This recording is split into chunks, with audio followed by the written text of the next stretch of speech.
예배하는 자가 신령과 진정으로 예배할지니라. 아멘. 사도신경 신앙 고백드립니다. 전능하사 천지를 만드신 하나님 아버지를 내가 믿사오며 그의 아들 우리 주 예수 그리스도를 믿사오니 이는 성령으로 잉태하사 동정녀 마리아에게 나시고 본디오 빌라도에게 고난을 받으사 십자가에 못 박혀 죽으시고 장사한 지 사흘 만에 죽은 자 가운데서 다시 살아나시며 하늘에 오르사 전능하신 하나님 우편에 앉아 계시다가 저리로서 산 자와 죽은 자를 심판하러 오시리라. 성령을 믿사오며 거룩한 공회와 성도가 서로 교통하는 것과 죄를 사하여 주시는 것과 몸이 다시 사는 것과 영원히 사는 것을 믿사옵나이다. 아멘.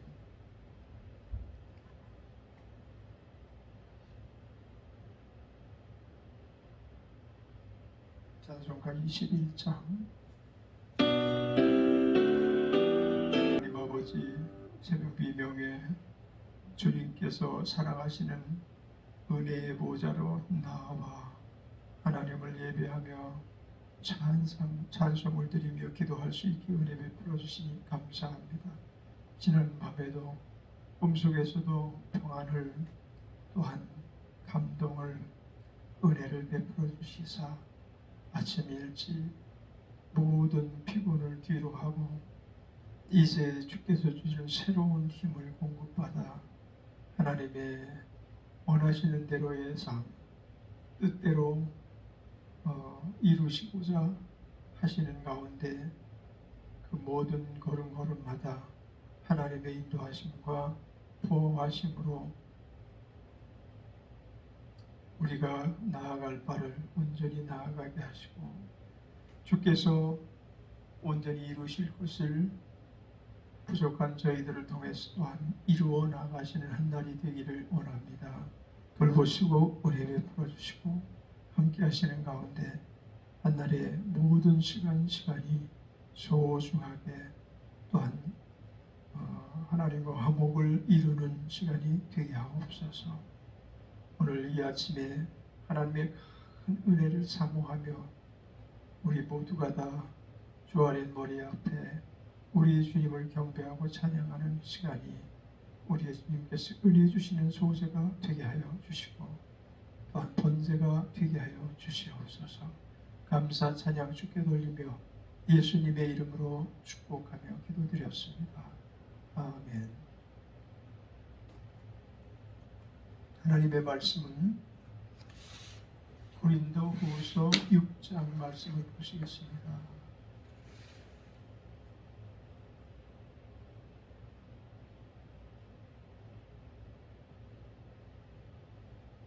아, 6장 1절로 10절까지 같이 읽겠습니다.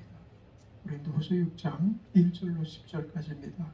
우리가 하나님과 함께 일하는 자로서 너희를 권하노니 하나님의 은혜를 헛되이 받지 말라.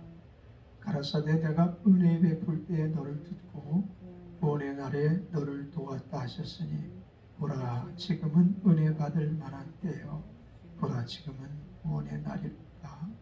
우리가 이 직책이 회방을 받지 않게 하려고 무엇에든지 아무에게도 거리끼지 않게 하고 오직 모든 일에 하나님이 일꾼으로 자천하여 많이 견디는 것과 환난과 궁핍과 곤란과 매맞음과 갇힘과 요란한 것과 수고로움과 자지 못함과 먹지 못함과 깨끗함과 지식과 오래 참음과 자비함과 성령의 감화와 어지없는 사랑과 진리의 말씀과 하나님의 능력 안에 있어 의의 병기로 좌우하고 영광과 욕됨으로 말미암으며 약한 이름과 아름다운 이름으로 말미암으며 속이는 자 같으나 참되고 무명한 자 같으나 유명한 자요 죽은 자 같으나 보라 우리가 살고 징계를 받는 자 같으나 죽임을 당하지 아니하고 근심하는 자 같으나 항상 기뻐하고 가난한 자 같으나 많은 사람을 부유하게 하고 아무것도 없는 자 같으나 모든 것을 가진 자로다. 아멘.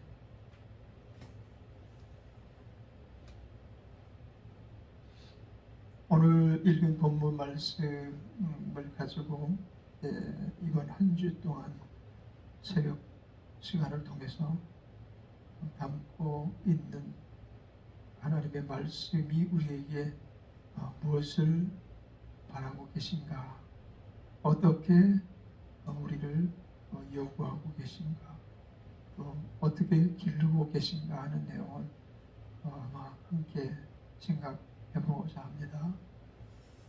오늘 좀 서론적인 의미에서의 말씀을 한번 생각해 보고 전체를 1절부터 10절까지를 읽어보게 됩니다.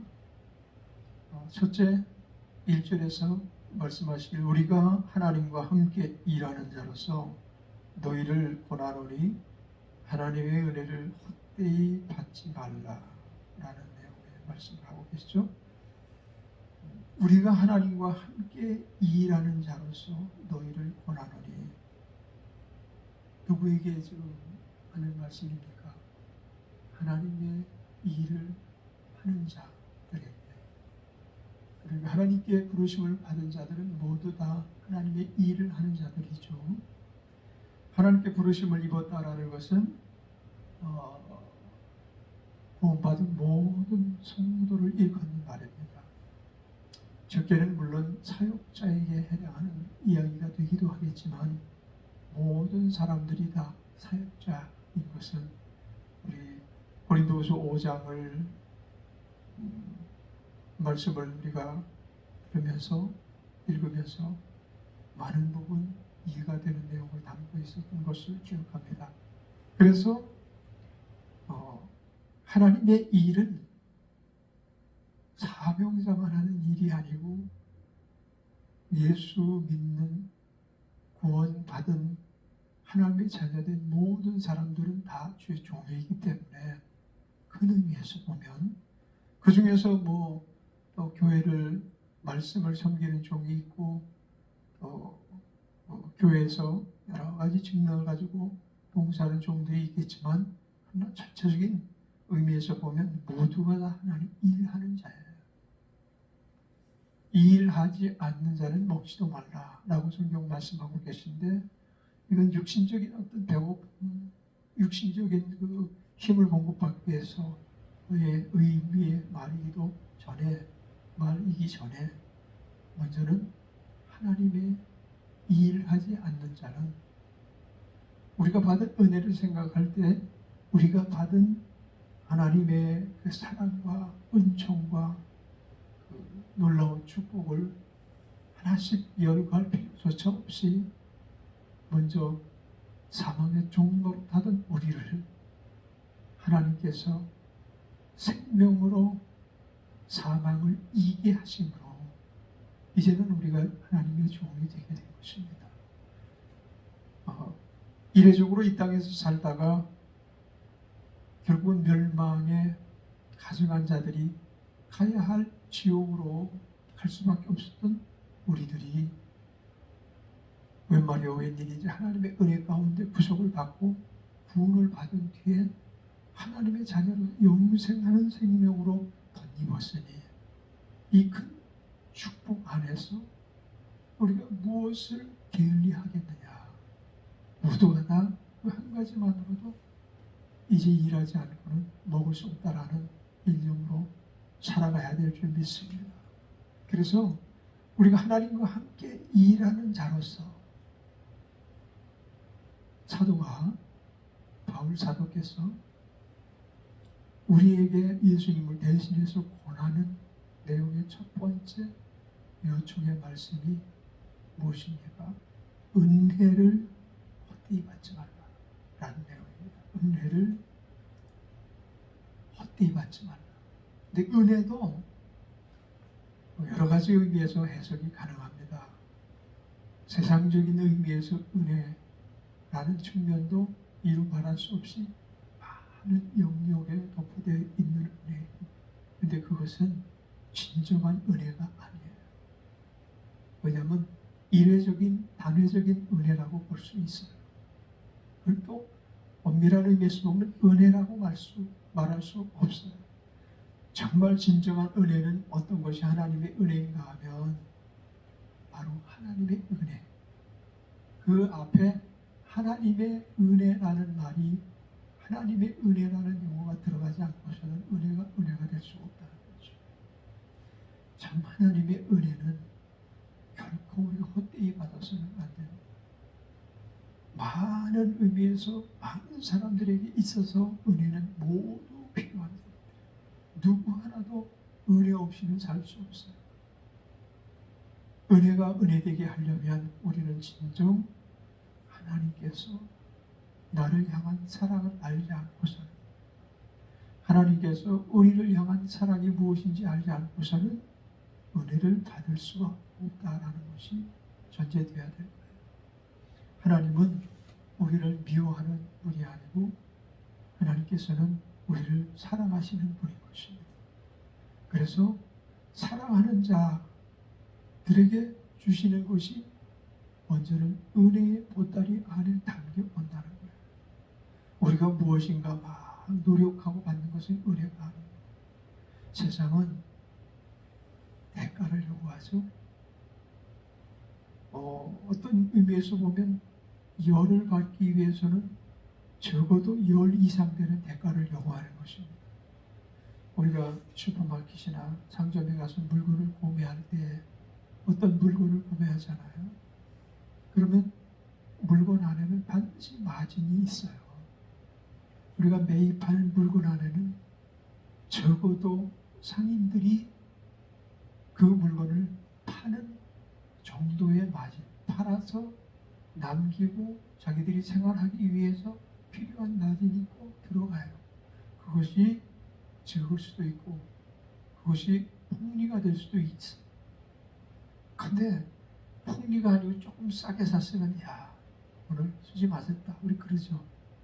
대가를 지불한 것이기 때문에 수지 맞은 게 아니에요. 저는 의미에서 보면 최소 마진이라도 주고 그 물건의 값어치보다 조금 더 대가를 후히 주고야 얻을 수 있는 거예요. 그건 은혜라고 볼 수 없죠. 수지 맞는 것도 아니죠. 그런데 은혜란 말의 의미는 대가 없이 공급한 그 부분을 우리가 수용할 때 그건 은혜라고 하는 건데, 그 세상에 누가 대가 없이 우리에게 무엇을 줄 리가 계시냐? 어머니 아버지도 어떤 의미에서 보면 대가를 요청하기도 해요. 그래서 똑바로 살아라, 바로 살아라, 훌륭하게 살아라. 물론 자녀가 잘 되기 위해서 그와 같은 자녀들을 권고하고 자녀들에게 책망하고 때로는 칭찬하기도 하지만, 어찌 보면 자기의 자녀에 대한 의무, 그리고 자기의 삶 속에 나는 이런 자녀를 두었다라는 어떤 의지, 어떤 부르심의 상이 아닌 이 땅에서 또 다른 어떤 명예심, 혹은 자녀를 통해서 내가 이루지 못한 바를 이루었다라는 성취심, 뭐 이런 여러 가지들이 거의 복합적으로 들어있겠죠. 부모가 그럴진데 하물며 세상에 누가 우리에게 아무 대가 없이 무엇인가 가져다 주겠는가.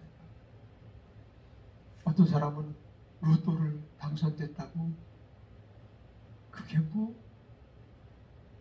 60만 불의 일이라고 하든가, 아주 수지 맞았다고 그래요. 그런데 그 로또를 받아서 수지 맞을 거 하나도 없다는 것이 로또를 당선된 사람들 삶을 통해서 우리는 보게 되죠. 그럼 은혜를 받은 자는 어떠한 삶을 사는가 하면 그렇게 가치 없는 삶을 살 수 없어요.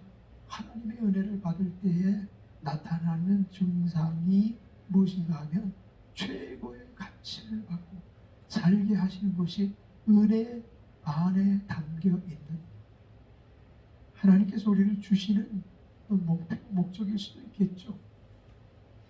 우리가 이 땅에서 정말 가치 있는 삶, 의미 있는 삶, 우리의 존재감을 나타내고자 하는 삶 살기를 원한다면, 또 하나님께서 부르심의 상을 허락하실 때 부끄럼 없이 상을 받기를 원한다면 가장 먼저 해야 될 것은 하나님의 은혜를 값없이 받지 말아야 되는 거예요.